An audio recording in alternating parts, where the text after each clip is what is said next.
So we finished going over trigonometric identities, which allowed us to simplify trigonometric expressions and allow them to become a different form.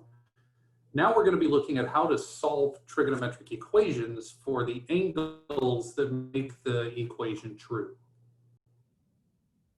If we look at an equation like this, we're going to solve a trigonometric equation in a very similar way to where we would have solved a logarithm that might have looked like 2 log x plus 1 equals 0, or a radical equation that might have looked like 2 times the square root of x minus 3 plus 1 equals 0. For each of these types of equations, we isolated the type of function, and then we applied whatever operation we needed to in order to solve. So in this case over here, we're going to do the same thing. We're going to solve for sine x, and then do the process from there.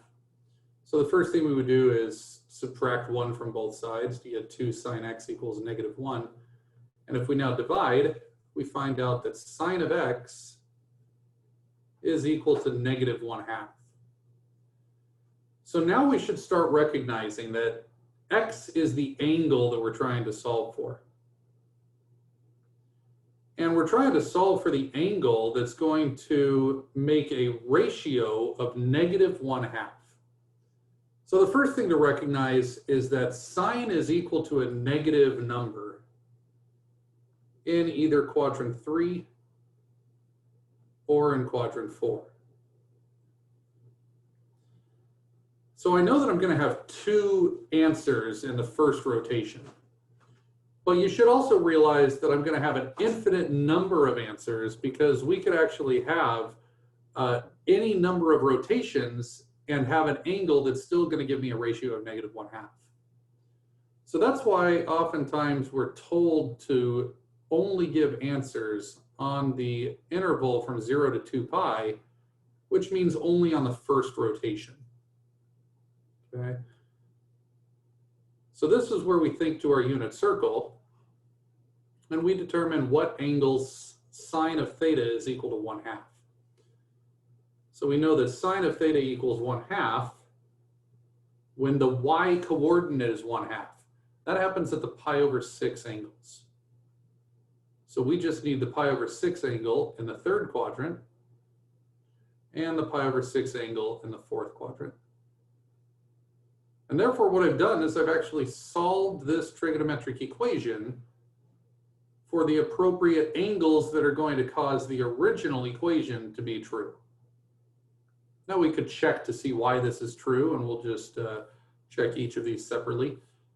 So we could plug in to get 2 sine of 7 pi over 6 plus 1. But now from the unit circle, sine of 7 pi over 6 is going to be negative 1/2, which makes sense because that's how we solve for this in the first place, is to find the ratio of negative 1/2 plus 1. But when we multiply 2 times negative 1/2, we get negative 1. And when we add 1, we get the answer of 0 as expected. And we should realize that even if we were to plug in 11 pi over 6, the same thing would occur, because sine of 11 pi over 6 is also going to be negative 1/2. So this is 2 times negative 1/2 plus 1, which sure enough is negative 1 plus 1 again, and negative 1 plus 1 is 0. So these are the only locations in the first rotation. And in fact, every time we have a single trigonometric function, whether it's equal to a positive amount or a negative amount, we're typically going to have 2 answers, because there's somewhere where sine is positive, or 2 quadrants where sine is positive, and 2 quadrants where sine is negative. And that goes for all other trigonometric functions as well. Well, if we look at the solutions graphically, we should be able to see that 7 pi over 6 and 11 pi over 6 are going to give me an angle, or I'm sorry, a ratio of negative 1/2 for the y coordinate. And if I were to continue this to 11 pi over 6, it would also give me a y value of negative 1/2. All right, but these are just the values on the first rotation. What if we were asked to find all solutions? Now, all solutions are basically saying, what if I were to have a second or third or fourth or fifth rotation? Okay. If I was to have any of those, then notice that I'd have to come up with another way of writing each of these angles. So in this diagram, the best way to think about this is that if this is 0, then the first rotation takes me to 7 pi over 6. But if I add a full rotation, I'm right back to where I was before in the third quadrant. If I add another full rotation, I'm right back to where I was. If I add another full rotation, I'm back to where I was.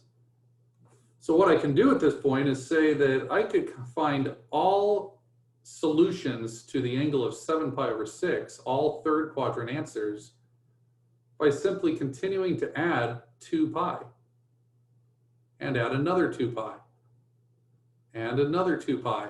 And so if I were to just continue to add 2 pi over and over, I might as well just call that 2 pi n. And therefore, that's going to give us all of the third quadrant answers. Now, that's only if n is an integer. So if I added 2 pi once, or twice, or -3 times, or -7 times, but notice that n must be an integer. The second one is going to be, what happens when I go to 11 pi over 6?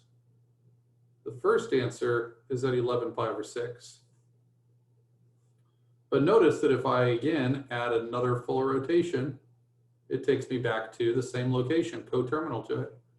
Add another full rotation, I'm right back coterminal again, and so on. So that must mean that my other solution is going to be starting at 11 pi over 6 and adding 2 pi n. Now the stipulation that we should mention is that n is an integer. After a while, we start to just automatically know that n is an integer, so we don't really have to write this every time. But it's good practice to recognize that in the first rotation, these are our two answers. But in the second, third, fourth, fifth rotation, the way we write all of our possible answers is writing it in this form here. So pay attention when you're coming up with your solutions on whether or not you're supposed to be just writing the first rotation or writing all solutions. So that first equation was a relatively basic equation where when we isolated sine of theta, we got a nice common ratio of -1/2. Let's take a look at one that's a little more complicated that has a few different trigonometric functions in it. So I'm going to start off by showing you a process that a lot of students would like to take that is actually the incorrect method. We see that there's a sine theta on both sides. So a lot of us would just cancel the sine theta by dividing both sides by sine theta, giving me tangent theta equals 1. And we know that tangent theta is equal to 1 when sine and cosine are equal, so that must be at the pi over 4 angles. So remember that my theta then is going to be pi over 4, or the third quadrant answer, because tangent is also positive in the third quadrant, which would be 5 pi over 4. Now we would think that that's the answer, but it turns out that this process is wrong.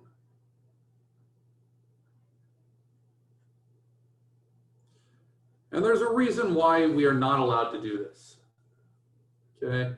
What we are not allowed to do is divide out variable terms like this. Because if we divide out variable terms, we're canceling out potential answers. So let's redo this problem and do it correctly at this point. And what we should have done first instead is set it equal to 0. So just like in a logarithmic equation, we would shift all the logarithms onto one side and then combine them. The same thing's going to happen here. What we should have done first is subtract sine theta to move it to the other side. And now that gives me sine theta tangent theta minus sine theta from the other side. And look at how drastically different this is. Because at this point, I'm able to factor out the common sine theta. And on the inside, I'm left with a tangent theta minus 1 equals 0. So by the zero product property, that means that what we should be doing is setting sine theta equal to 0 and setting tangent theta minus 1 equals 0, which is tangent theta equals 1. Okay, well, look at this. By canceling out sine theta, we got tangent theta equals 1. But what we did was canceled out the answers that would have come from sine theta equaling 0 as well. So that's why we never want to divide out a variable expression. If we're able to divide it out, what we should have done was subtract it to the other side so that we could factor. So now we know that here we're going to get theta equals pi over 4 and 5 pi over 4. But now sine of theta is equal to 0 when the y coordinate is 0, which occurs at 0 and pi. So on our first rotation, we got 2 solutions from where sine of theta was equal to 0. And we also got 2 solutions where tangent of theta was equal to 1. If we divided it out, we would have only gotten half of the answers. Now I'd like to show that these are the only answers if we were only looking on the interval from 0 to 2 pi. Now the reason why we put a bracket at 0 and not at 2 pi is simply because they're coterminal to each other. So it's pointless to write both of them. So we include 0 if it's an answer. We don't include 2 pi if it happens to be an answer as well. Okay. But now I'd like to come up with all possible solutions. And the best way in general to do this is, again, to graph the angles. Over here, we see where all of the angles are located that are going to be solutions to this equation up top. So if I were to plug in pi over 4 to this equation, then I would get root 2 over 2 times 1 equals root 2 over 2. Sure enough, pi over 4 worked. If we were to plug in pi, sine of pi is 0, tangent of pi is also 0, and that equals 0. So sure enough, pi works as well. So these are the 4 angles within the first rotation that are going to work. Now, if we wanted to come up again with an equation for, or solutions for all possible solutions, which means not only the answers in the first rotation, but any rotation, then what we need to do is come up with a few different equations here. Now, one thing you could do is that I could say, let's start with pi over 4 and keep adding full rotations. So pi over 4 plus 2 pi n. And then I would go to pi, and I would say pi plus 2 pi n. And it just continues, plus 2 pi n, and so on. And I could continue that for all 4 of those angles, but that's not actually the best way to do things. We want to try to come up with the least number of solution sets. So the way we do this is visually by looking to see if there's a common difference between the angles. So we could see here that there's a common difference, or that there's an angle of pi over 4, but from pi over 4 to pi, notice that that's an extra 3 pi over 4. So I can't really start at 0 and keep adding a specific angle to get to every other angle.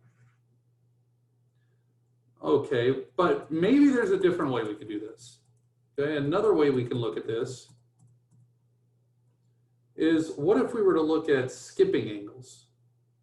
So let's say we forgot about the pi over 4 angle, and we just said, how far is it from 0 to the next angle? Well, that's pi units. And then from that angle back to 0 again, is another pi units. And I could continue to go in this fashion by just adding pi over and over and over, which means that one of my solutions is when theta equals 0 plus pi plus another pi plus another pi, and so on. So the way that we write this is simply pi times n. So I know that one of my solutions can be written as pi n, and that would make sense because I can actually see that in order to get all of these angles right here, I just have to add pi to get to the next answer. 0, pi, 2 pi, 3 pi, 4 pi, and so on. Okay, well, let's take a look now at our pi over 4 angles. If you start first of all at pi over 4, you can see, okay, so here's pi over 4, right? And so once I'm at pi over 4, I can see that 5 pi over 4 is directly across from it. So I would just simply have to add pi in order to get to 5 pi over 4. If I add another pi, I get right back to where pi over 4 was, only this time it's going to be 9 pi over 4. And I add pi again, taking me to another pi over 4, 13 pi over 4. Add another pi, and it takes me back again to where pi over 4 was, or the coterminal angle. So notice that in a similar fashion, we could say that theta is equal to the starting angle of pi over 4 plus pi. That takes me to 5 pi over 4, plus another pi, which takes me to 9 pi over 4, plus another pi, which takes me to 13 pi over 4. So notice that all of these can add up in order to get pi over 4 plus pi n. And that's my second set of solutions. So instead of coming up with 4 different equations involving 2 pi, where I would say pi over 4 plus 2 pi n, and pi plus 2 pi n, and 5 pi over 4 plus 2 pi n, and 0 plus 2 pi n, we were able to simplify this to only be 2 different solutions. Now sometimes, unlike the last one, this one does have 2 trigonometric functions in it. But most of the time, we're trying to do one of 2 things. Either convert all trigonometric functions into a single type of function, or shift everything to one side and factor. Unfortunately, there's no common terms of even if I were to subtract secant x over to the other side, and so there's nothing that I could pull out. So now I look at the types of functions that I see. I see a tangent x and a secant x. And so there is an identity that involves secant x and tangent x. The Pythagorean identity of secant squared x minus tangent squared x equals 1 is a good way to compare those two. The problem with this is I don't see any powers of 2 on these. So I can't actually use the Pythagorean identity. So instead, why don't we force it to have exponents of 2 by squaring both sides? So this is another algebraic tip that we could apply. So if we were to expand to the left side, that becomes tangent squared x plus 2 root 3 times tangent x plus 3. So all we've done is we've expanded tangent x plus root 3 times tangent x plus root 3. And on the right side, we see secant squared x. All right, well, if we take a look at why this was helpful, it's because what we're able to do at this point is isolate secant squared x to turn everything completely into tangents. So our goal here is to try to completely turn into one single type of trigonometric function. So we're going to replace secant squared x with 1 plus tangent squared x. And we drop everything else down.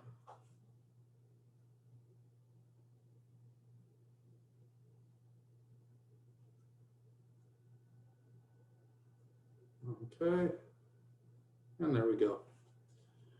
So now that we've got all of the same type of trigonometric function, we should realize that we've got a quadratic type of function. So we've got a quadratic, we've got a single power, and we've got a constant.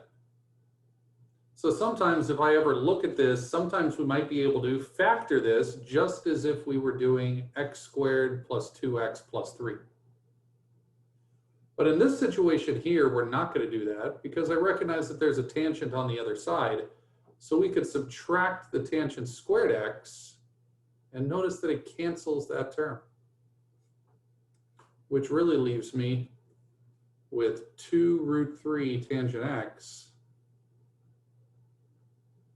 plus 3 equals 1. And now I can isolate my tangent x.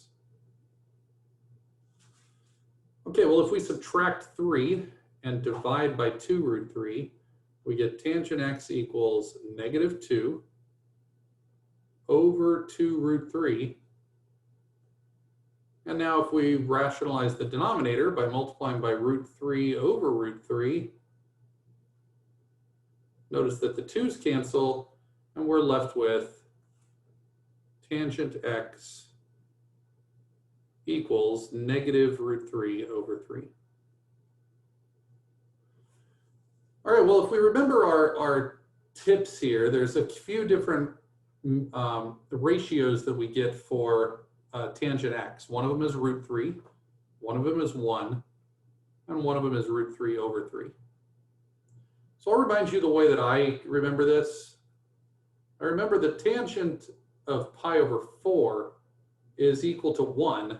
It's halfway into the quadrant, and that means that the y and the x coordinates are the same. Which means that each of these are going to be either pi over 6 or pi over 3. And so the way that I remember this is, this has 2 3's, so it's going to be pi over 6. This has 1 3, so it'll be pi over 3. So it's just a quick little tip as to how I remember these, okay? And so I see the tangent of x is going to be pi over 6 angles, and therefore my x angles are going to be in the second quadrant, so that's going to be 5 pi over 6, and it'll be the fourth quadrant, which is 11 pi over 6. And so these are supposedly my answers. But I'd like you to realize that we should definitely check our answers to make sure that they work. And so let's go ahead and plug in 5 pi over 6, okay? So we get tangent of 5 pi over 6 plus root 3 is equal to secant of 5 pi over 6. Now notice I'm plugging it into the original equation because that's what I'm trying to solve. I'm trying to solve for the original given equation.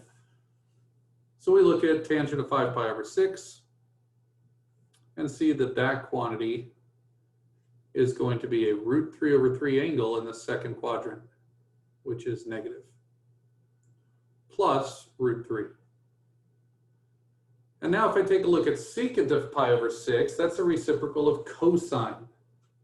So if cosine is negative root 3 over 2, then this becomes negative 2 over root 3.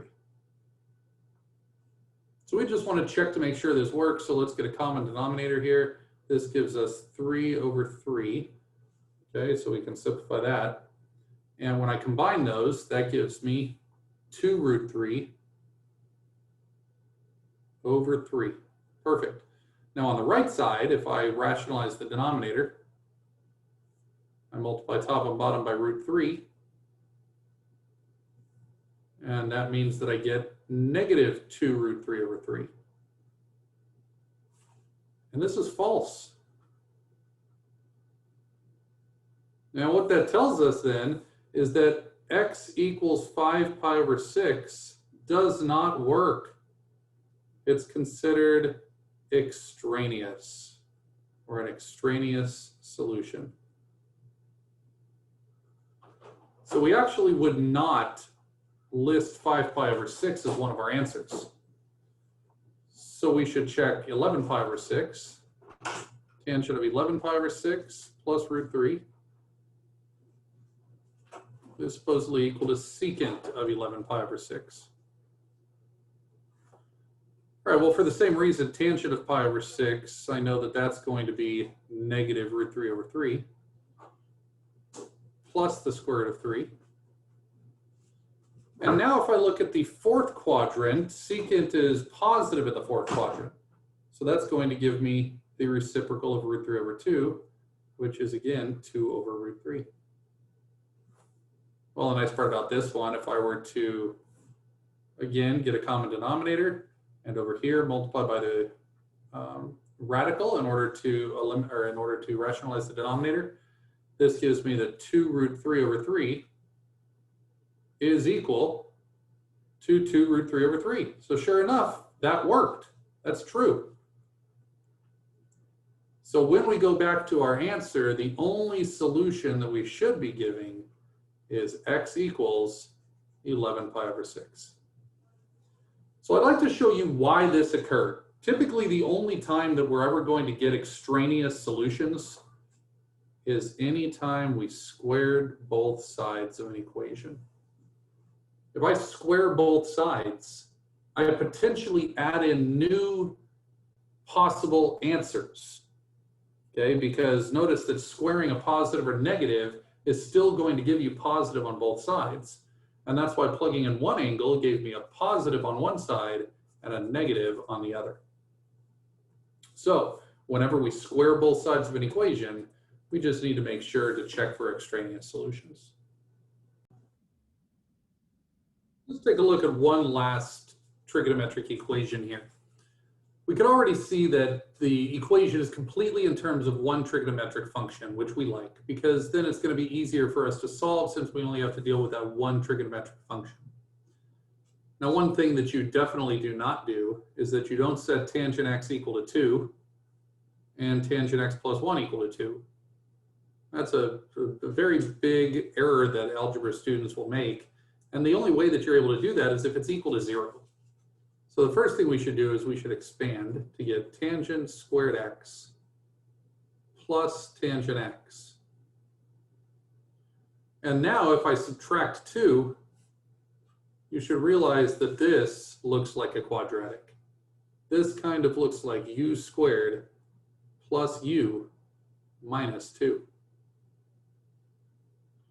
So just like we would factor u squared plus u minus 2 into two binomials here, which gives me u times u. In order to get a positive, we get 1 plus 1 minus. And in order to get negative 2, but positive 1 in the middle, we know that we're going to need a negative 1 and a positive 2. Well, the way we would do that for a trigonometric function is exactly the same. We don't have to actually do this substitution. We could just realize that because it's a trinomial, we're hoping that it ends up becoming factorable. So this is going to give us tangent x times tangent x, which is what tan squared x is. And then we get positive 2 and negative 1. If I were to distribute, that gives me negative tangent x plus 2 tangent x, which is sure enough 1 tangent x on the middle. So anytime you see a trinomial, we think factoring. And now if I set each separate factor equal to 0, I get that tangent x plus 2 is equal to 0. And I get that tangent x minus 1 is equal to 0. So I can make sure that tangent x over here is equal to negative 2. And I see that tangent x here is equal to 1. Okay, well, first of all, when we get to this point, we need to keep in mind that a negative tangent value means that I'm going to be in quadrant 2 or in quadrant 4. And when I find tangent x equals positive 1, that tells me I'm going to get an answer in quadrant 1 or in quadrant 3. Well, tangent x equals 1 is a relatively simple one because it's from our unit circle. We realize that tangent x equals 1 at the pi over 4 angles. So at the first quadrant pi over 4 angle and this third quadrant pi over 4 angle.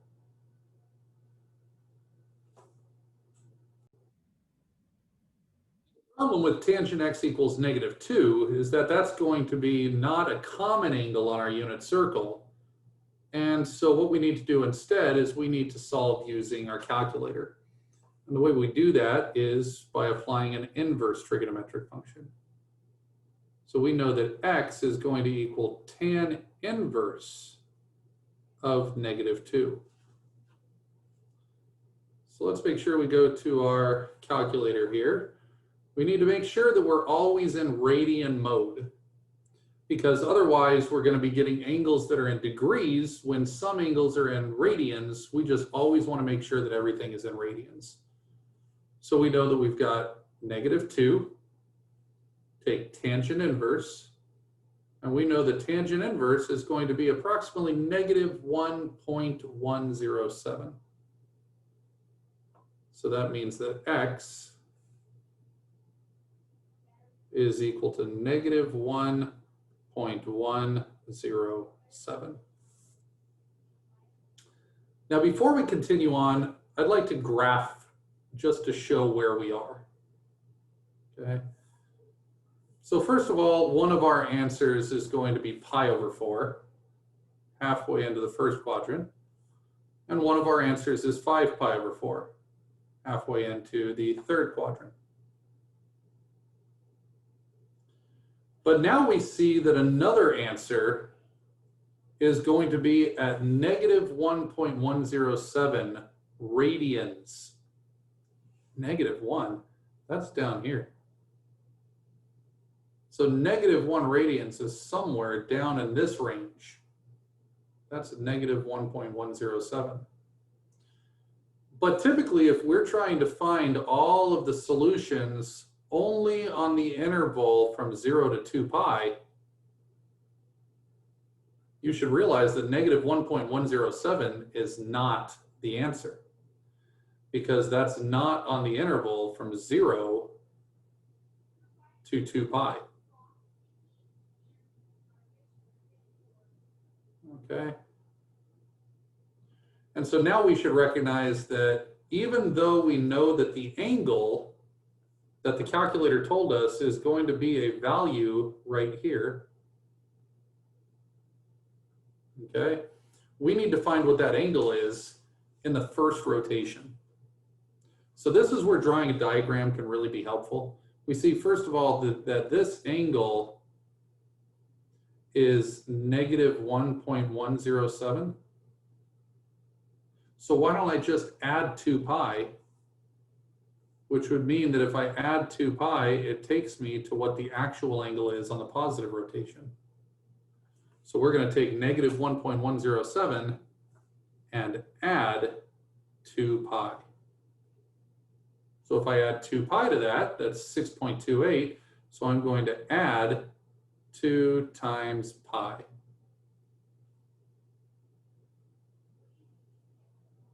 Oh, and that was not quite right.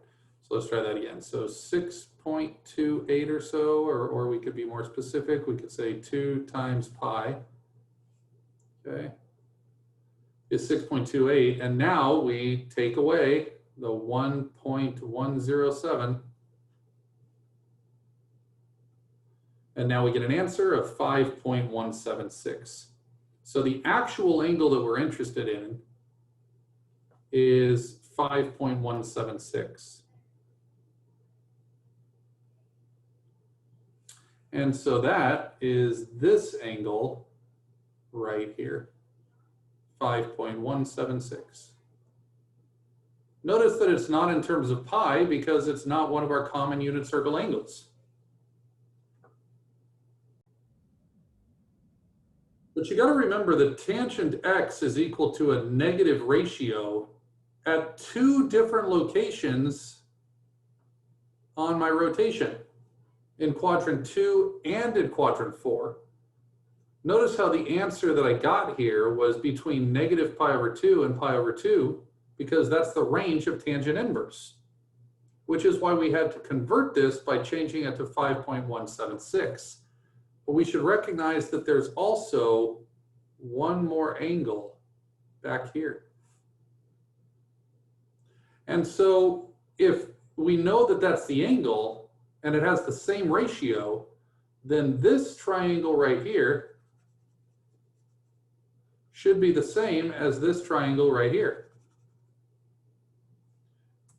And what that means is that this angle is 1.107.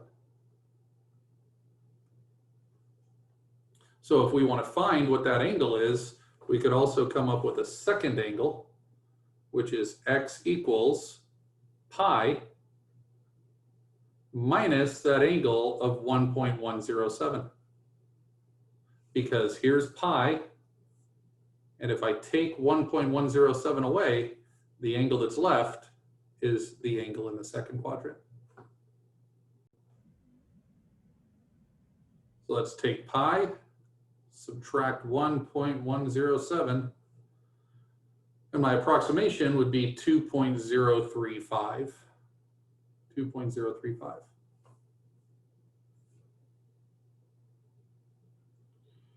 So we actually do have 4 different answers. We've got 2 answers where tangent x was equal to 1, and we had 2 more answers where tangent x was equal to -2. It's just that 2 of those answers were our standard pi/4 angles from our unit circle, while the other 2 answers are 2.035 and 5.176.